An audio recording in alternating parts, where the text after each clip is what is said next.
యేసు రాజుగా వచ్చుచున్నాడు, భూలోకమంతా తెలుసుకుంటారు.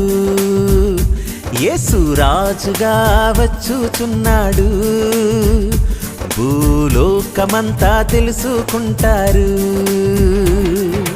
రవి కోటి తేజుడు రమ్యమైన దేవుడు, రవి కోటి తేజుడు రమ్యమైన దేవుడు రారాజుగా వచ్చుచున్నాడు, రారాజుగా వచ్చుచున్నాడు. యేసు రాజుగా వచ్చుచున్నాడు, భూలోకమంతా తెలుసుకుంటారు.